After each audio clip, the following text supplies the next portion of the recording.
So there's this other question I got, which says, please also do a video on how to align with your manager in agile environment. How to align with your manager in agile environment. This is from Prats. Prats asking that. How to align with your manager in agile environment and when to escalate and when not to. Ooh, this is a good one. So, when do you escalate? I think that, so here's the thing with me. I don't like to escalate things. I like to solve problems. And if it means that I have to talk to different people and just do as much as I can to get to the solution, I will. I don't like to feel like somebody has to come in and save me, or I need to get to a higher power for them to put their foot down for something to happen.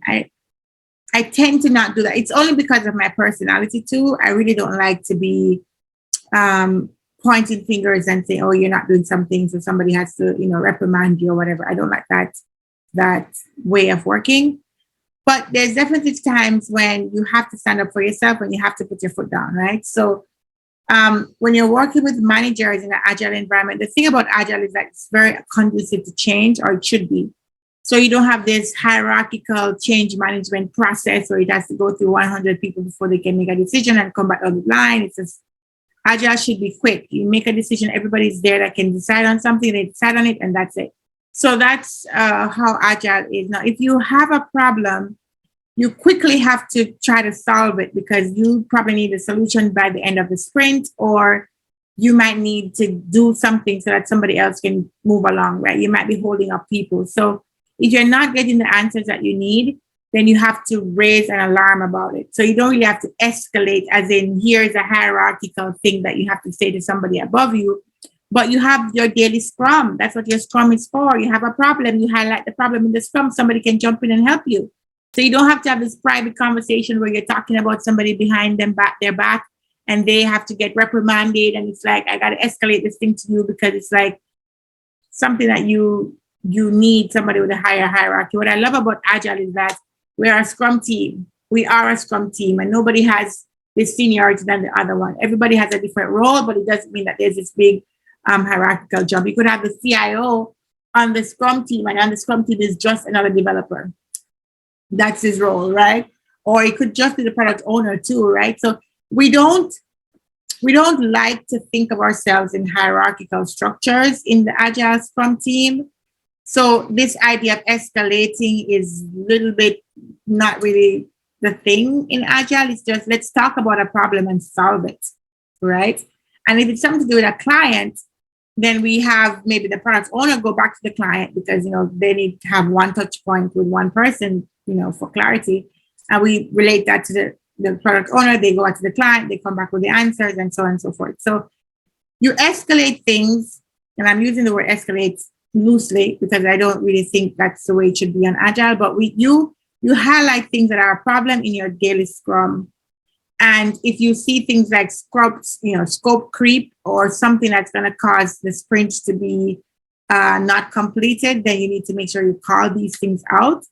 And you don't have to point fingers, but if it needs be, you have to call, specifically talk about a person, then do that. But it should be in an open forum where it doesn't feel like it's a behind the back kind of thing. If there are a problem, everybody hears about the problem, and the person who's causing the problem should hear about it too, so they can respond and you guys can work it out. That's the benefit of working in an agile environment. I hope this was helpful. I really hope it does help you. All right, the last question I'll take before I run off. It's late. I've been having a long day and I had some consultations after that.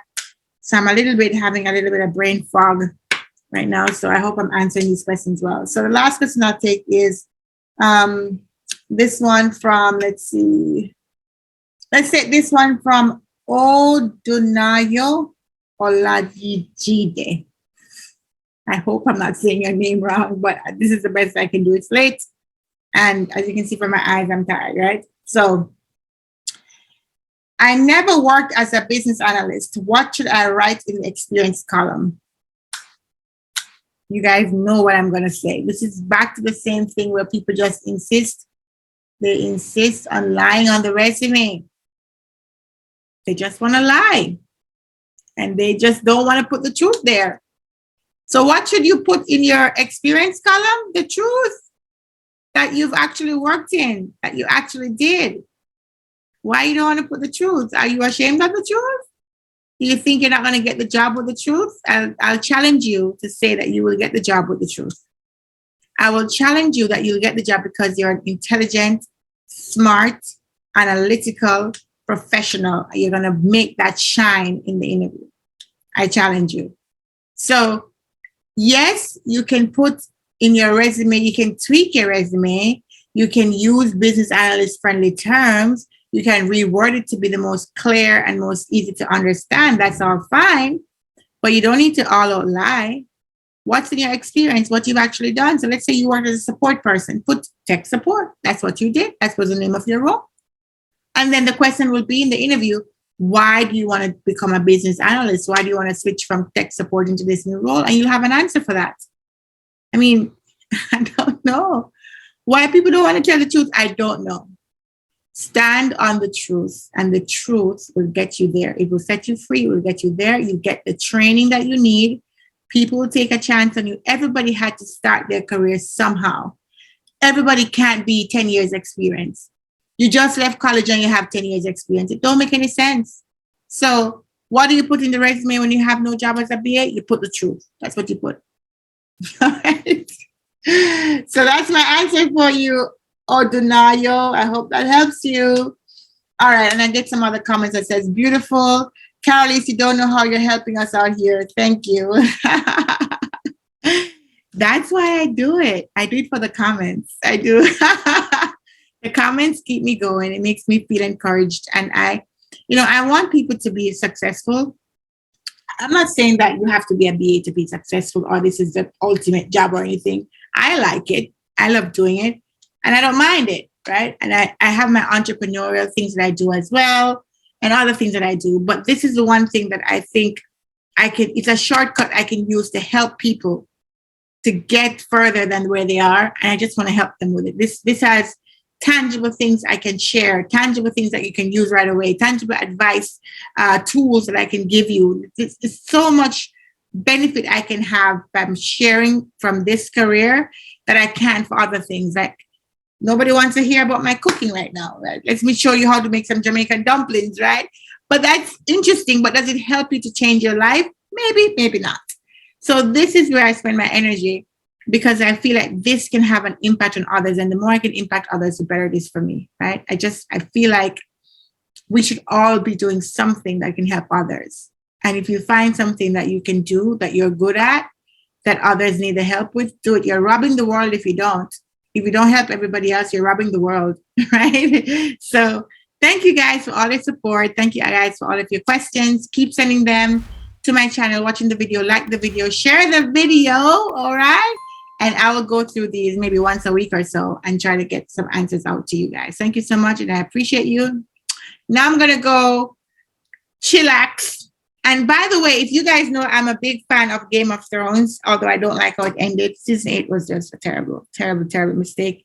They have to redo that season. It was terrible. Now they've started with House of Dragons.